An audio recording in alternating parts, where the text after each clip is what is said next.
After what felt like hours but was actually only seconds, there came a sound Frank never thought he would be happy to hear, the unmistakable of the jetpack's flames sputtering out.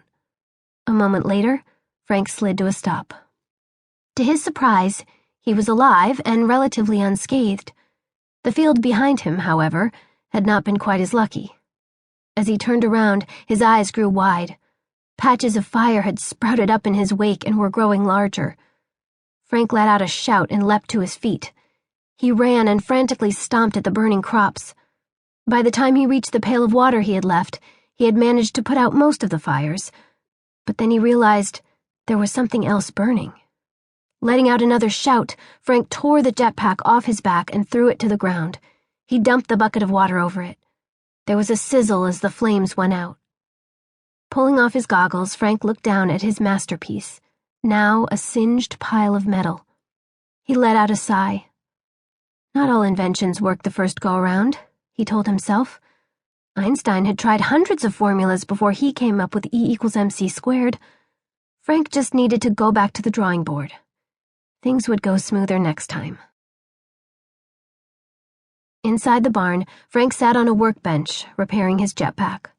On the wall in front of him, a board had been covered with comic panels, sketches, and pages ripped from magazines. This was Frank's idea board. In the middle of it all was a brochure for the World's Fair happening then in Queens, New York. As the radio blared a Beach Boys tune through his homemade headphones, Frank smiled. This was what he loved to do more than anything in the world. Create. This was what he wanted to do with his life. Not plant crops and harvest them and then do it all again. If only his father could understand. A dark shadow suddenly washed over him. Frank looked up. His father stood in the open door of the barn, his arms crossed over his chest. Unlike his son, Pa was a man of the land. Always had been, and always would be. That was why seeing Frank surrounded by odd gadgets and gizmos made Pa's hackles rise.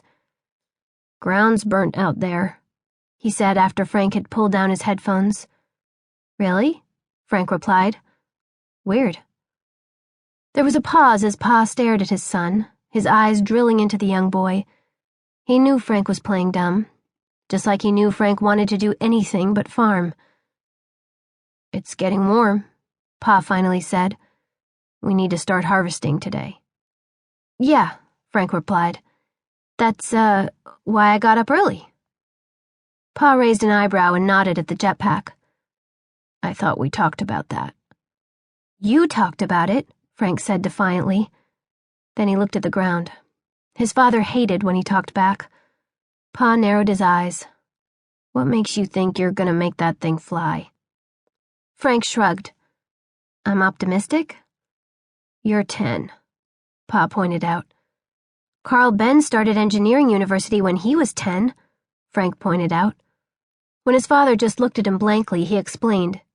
He invented cars. Pa shook his head.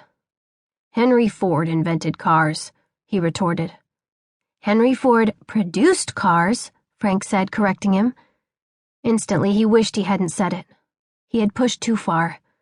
Sure enough, Pa's face grew red and his frown deepened.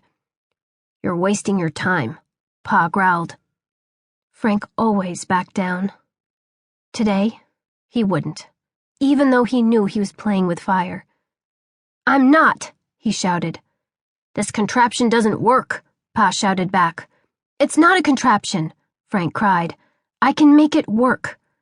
"No, you can't." Pa's words boomed through the barn, causing Frank to take a nervous step back. For a long moment, father and son just stood there, staring at each other, their chests heaving. And then Frank took a deep breath.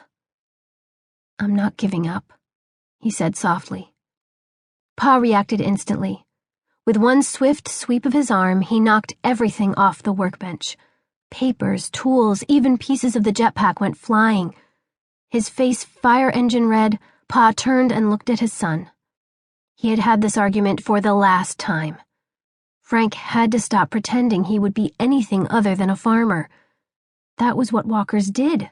They farmed. "You want to use your optimism?" Pa asked.